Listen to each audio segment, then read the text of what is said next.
नमस्कार प्यारे विद्यार्थियों।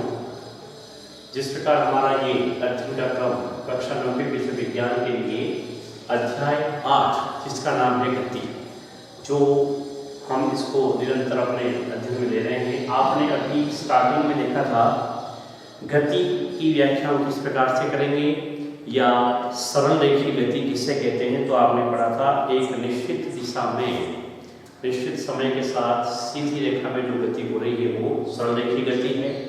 और सरल रेखीय गति की साथ में आपने इसके छोटे से उदाहरण को भी पढ़ा था, देखा होगा और आपने इसको नोट भी किया है।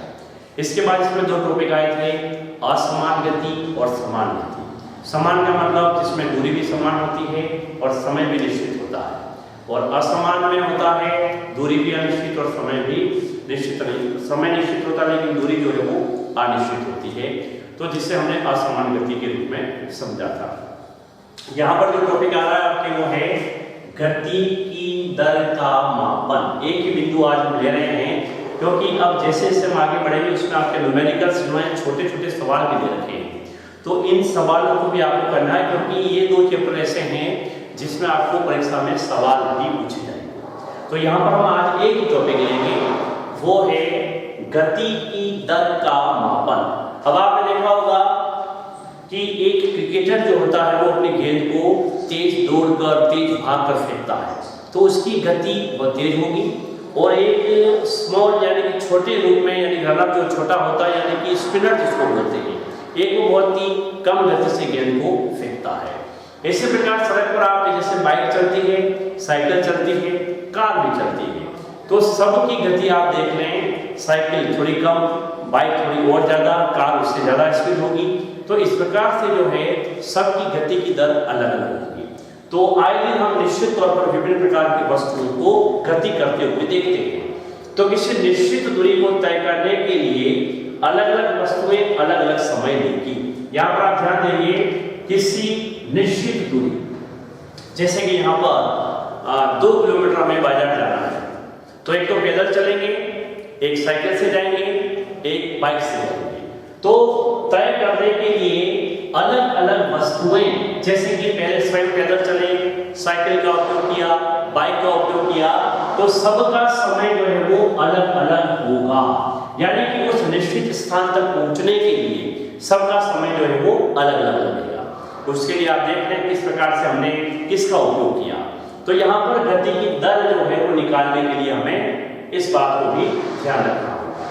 तो वस्तु द्वारा इकाई समय में, यहाँ पर देखें, वस्तु द्वारा इकाई समय में तय की गई दूरी के उपयोग से वस्तु की दर प्राप्त की जा सकती है।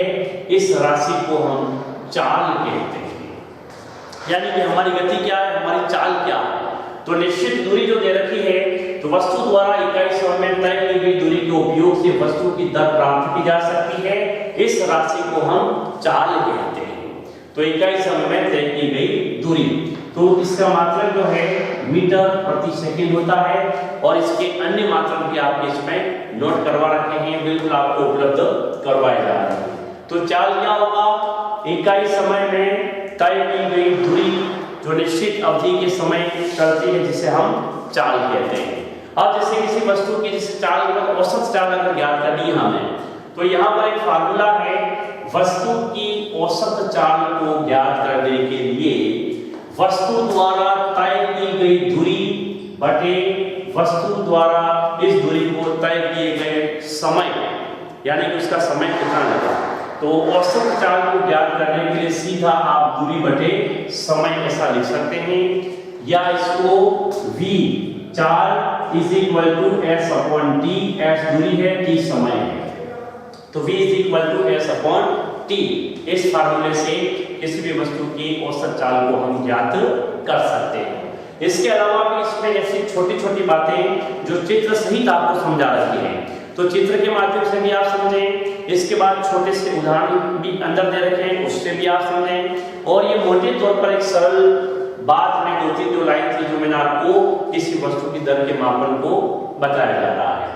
तब यहाँ पर आप देखें, सिंपल सी बात है, क्योंकि इस प्रकार से जो सवाल आएंगे उसके लिए जो फार्मूले दे रखे हैं, इसको आप निश्चित तौर पर इसको याद करें। जैसे चाल औसत चाल बराबर दूरी बटा समय, सीधा आप लिखें। दूरी कौन सी तय की गई, समय कौन सा जो वस्तु द्वारा लिया गया, उसका संकेत या सिंबल या जो सूत्र होता है उसे भी आप डिब्बे में इस प्रकार से बंद करके याद कर सकते हैं।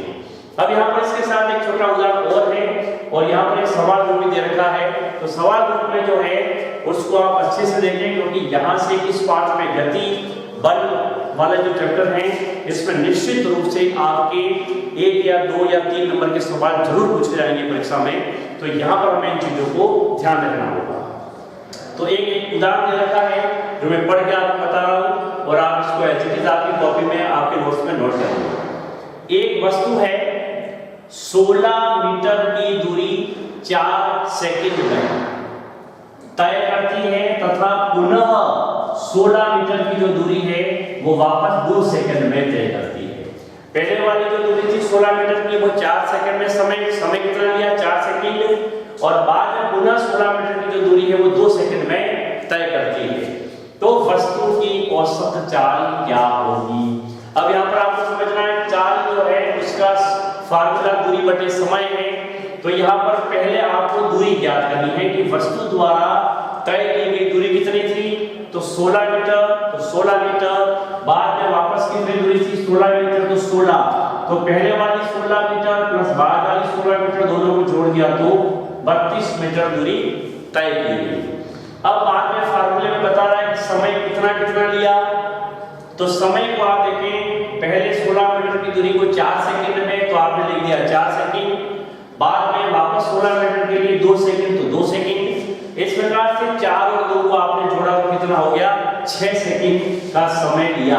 अब आपके सामने क्लियर हो गया कि दूरी कितनी और समय कितना है, दोनों किस प्रकार से आपने लिख दिया। फिर आपका जो फार्मूला है इसको आपने लिखा औसत चाल बराबर दूरी बटे समय। तो यहाँ पर दूरी कितनी है 32 मीटर, तो दूरी की जगह आपने 32 लिखा, समय कितना लिया 6, तो यहाँ पर आपने 6, और 32 में 6 का जो आप भाग लगाएंगे तो उत्तर जो है 5.33 मीटर प्रति सेकंड। ये इसका जो आंसर आएगा उसके पीछे इसके मात्रक को प्रदर्शित करना आवश्यक होता है, मात्रक लिखना होता है। तो ये है औसत चाल, और एक उदाहरण जो आपके दे रखा है इसमें एक उदाहरण और है जो आप अपनी कॉपी में नोट कर सकते हैं, उसको उतार सकते हैं।